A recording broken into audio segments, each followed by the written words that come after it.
This green sauce can take any simple meal and make it taste gourmet. It takes just 10 minutes to throw together, it's great for meal prep, and I always keep some in my freezer for quick and easy dinners. By the end of this video, you'll know exactly how to make this sauce, whether or not you have a food processor, and you'll also have tons of inspiration for using it in your weekly meals. So let's get into it. The sauce we're making today is my spin on Italian salsa verde, which is one of many delicious green sauces you'll find across the world.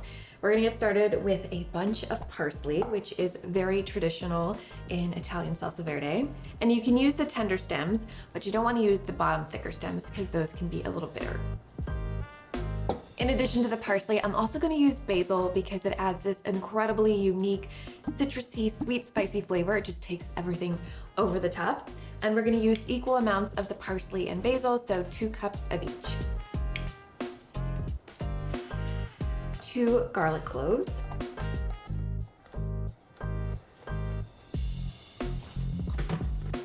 And now we're just gonna pulse the garlic and the herbs a few times until everything is broken down. Smells so good.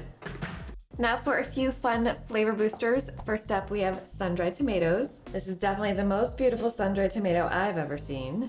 And we're gonna use 1 ounce. Many traditional salsa verde recipes use anchovies, but I don't eat animal products, so I like using sun-dried tomatoes because they add this rich, developed savoriness, delicious umami flavor, so good. And a tablespoon and a half of capers. Capers are tangy, they're salty, they're briny, so you get a lot of different flavor bases in one tiny ingredient. I love them so much. And from here, you're just gonna pulse 10 to 20 times until everything is finely minced. Oh, and as promised, if you don't have a food processor, I will show you in just a minute how to do this without one. All right, this is what it looks like. And from here, you're just gonna scrape all of this herb paste into a bowl. And now just a few final ingredients. I told you this recipe was super quick and simple. We're going to zest 1 medium lemon, and it's gonna add this lovely zippy floral citrus brightness. A half teaspoon of red pepper flakes for a little kick. Half teaspoon of sea salt, and freshly cracked black pepper to taste. Now for the ingredient that brings everything together, extra virgin olive oil. This is a time to use the good stuff because this is a raw sauce, and you will taste the flavor of the olive oil. Now, if you're making this sauce in advance, you can just pop this into a jar, seal it, and stick it in the fridge. But if you're gonna serve it now, you wanna squeeze in a tablespoon of lemon juice, and that's just going to brighten everything up and perk up the flavors. Now from here, just season to taste with salt or lemon juice, whatever you think it needs. A little more lemon juice and salt for me. As you can see, this is a pretty thick sauce. So if you prefer a looser consistency, just add more olive oil, or if you taste it and you feel like it's a little too sharp or pungent for you, more olive oil is the solution. If you don't have a food processor at home, you can still make the salsa verde. You just need a sharp knife. You want to mince up your parsley and basil, as well as the garlic, sun-dried tomatoes, and capers. Add those to a bowl like we did earlier, and finish with your lemon zest, red pepper flakes, sea salt, and black pepper. Stream in your extra virgin olive oil and finish with lemon juice, and you are ready to go. And then just store this in a jar in your fridge for up to a week. Whichever method you use, it's gonna be delicious. The one by hand is obviously a bit more rustic, it has some more texture, but flavor-wise, they are both delicious. Typically when I make this salsa verde, I will freeze half of it, and I like to do that in small increments, just to use an ice cube tray. And I really like these ones from Super Cubes because they have this lid on top, so your salsa verde is not going to absorb any funky smells that might be lurking in your freezer. And then on a busy weeknight, I'll just pop out a couple cubes into a hot pan. They defrost super quickly. I'll toss in some pasta or some cooked beans, and dinner is ready in a flash. All right, I've shown you how to make the salsa verde. Now I want to share a few of my favorite ways to incorporate it into weekly meals. And at the end of the video, I'll share how you can get a free PDF guide with all of today's recipes in printable form. The first way I like to use this green sauce is to enhance meals that I tend to make pretty often that are quite simple and could use a little flavor boost. Most weekday mornings, I like to have scramble for breakfast, and since I'm vegan, I make tofu scramble.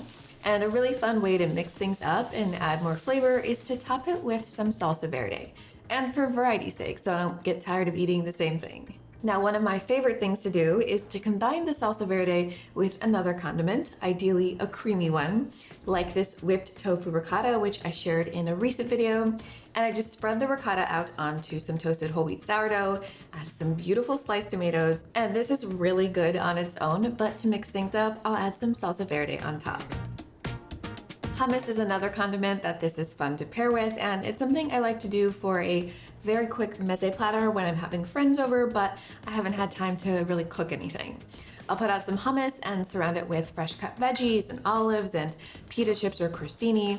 And to make this feel a little more special and homemade, I swirl some of this salsa verde right into the hummus. Not bad. Another thing I like to do when I have friends over but not a lot of time to cook is to defrost some of the salsa verde cubes and then just briefly pan fry store-bought pita in it. It is irresistibly delicious and it feels so fancy. That is so freaking good. The second way I like to use the salsa verde is as the sauce that ties an entire dinner together.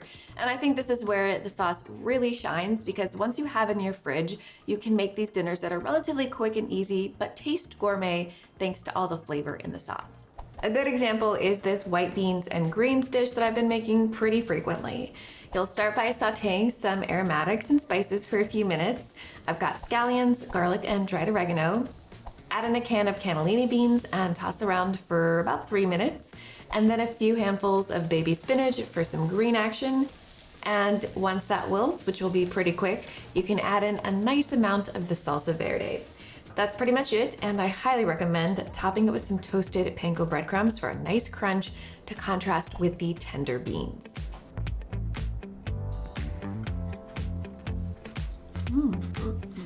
Yum.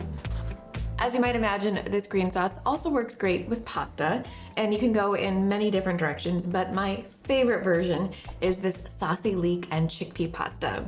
Start by sauteing a few thinly sliced leeks over medium-high heat. Once those have softened and are just starting to brown, you can go ahead and add in some chopped garlic and thyme for a couple minutes or until your kitchen smells absolutely amazing. And now pour in 3 cups of vegetable broth. So the nice thing about this recipe is that the pasta is going to cook directly in this pan with the broth, so it's a lovely one-pot meal.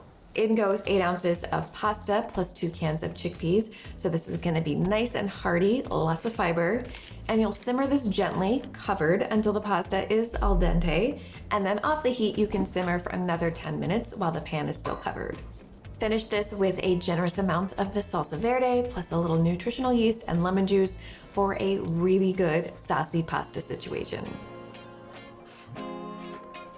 That's delicious. I've included the recipe for the salsa verde as well as all of the other recipes in today's video in a free PDF guide. It's linked in the description box below, or you can scan this QR code. Or if you have my cookbook, Big Vegan Flavor, you can find the salsa verde recipe on page 181. Thanks so much for watching. Bye!